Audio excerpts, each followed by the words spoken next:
আমার যদি সামর্থ্য থাকতো, শক্তি থাকতো, আমি পৃথিবীর প্রত্যেকটা বাবাকে মেসেজটা পৌঁছে দিতাম যে আপনার মেয়ের জন্য আপনি জীবনে কিছু করতে না পারলেও একটা কুঁড়ে ঘর করে দিবেন, একটা ছোট্ট বাড়ি করে দিবেন। আমরা দেখি বিয়ের সময় মেয়ের জামাইকে লাখ লাখ টাকা দেওয়া হয়, বরযাত্রী খাওয়ানোর জন্য 3 থেকে 5 লাখ টাকা খরচ করা হয়, কত কত যৌতুক দেওয়া হয়, কত কিছু করা হয়, কত খরচ করা হয়। কিন্তু একজন মেয়ের জীবনে সবচেয়েতে তার এই দুনিয়ার জীবনে বড় একটা সম্পদ হচ্ছে নিজের ছোট্ট একটা বাড়ি হলেও থাকা, ছোট্ট একটা কুঁড়ে ঘরের মালিক হলেও সে মেয়েটার হওয়া দরকার এই দুনিয়াতে বাঁচতে গেলে।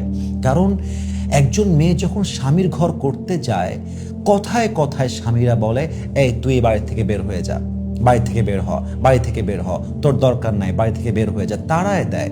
অনেকে ঘাড় ধাক্কা দিয়ে বেরও করে দেয়। সিচুয়েশন এরকম আসে, এরকম হয়ে যায়।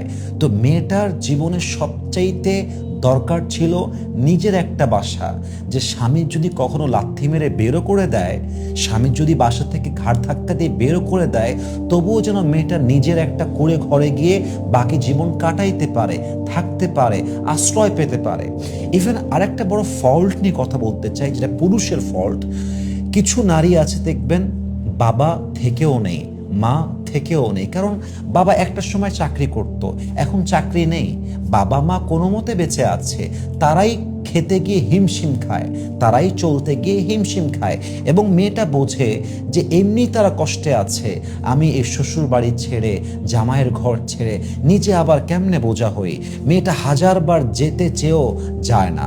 আবার অনেকের বাবা আছে পৃথিবীতেই নেই, অনেকের মা পৃথিবীতে বেঁচে নেই, আছে একজন ভাই, ভাইটাও দেখতে চায় না।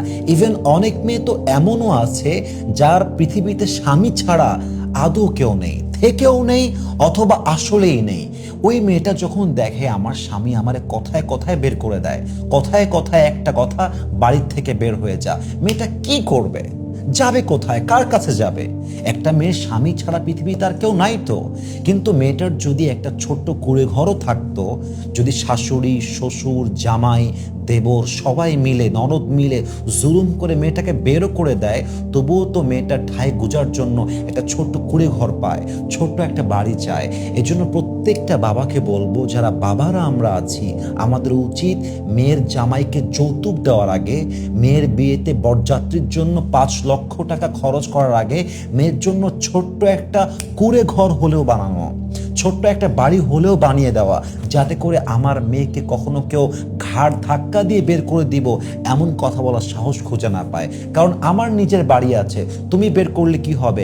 আমার ঠাঁই গুজার জায়গা আছে, আমার থাকার জায়গা আছে।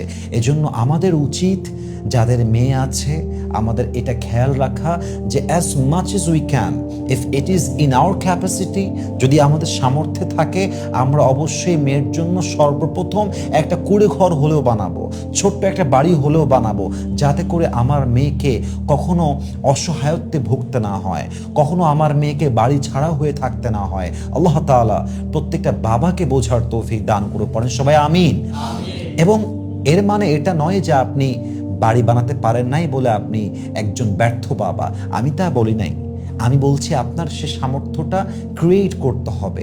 সামর্থ্য কখনো অটোমেটিক আসে না।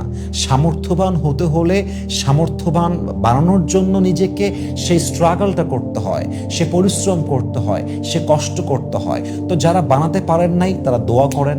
আর যারা এখনো যৌবনে আছেন, বয়স কম, 25, 30, 35, তারা এখন থেকে নিয়াত করেন যে আগামী 3 বছরে, 5 বছরে, 6 বছরে কিংবা 10 বছরে আপনার মেয়ের বয়স অনুযায়ী বলছি, অবশ্যই ছোট্ট একটা ঘর হলেও মেয়েকে দিয়ে যাবেন, যাতে করে আপনার মৃত্যুর পরে কিংবা মেয়ের বিয়ের পরে মেয়েটাকে অবহেলা করতে না পারে, মেয়েকে কেউ ঘাড় ধাক্কা দিয়ে ঘরহীন করতে না পারে। আল্লাহ প্রত্যেকটা বাবাকে এটা বোঝার তৌফিক দান করুক, পড়েন সবাই আমিন।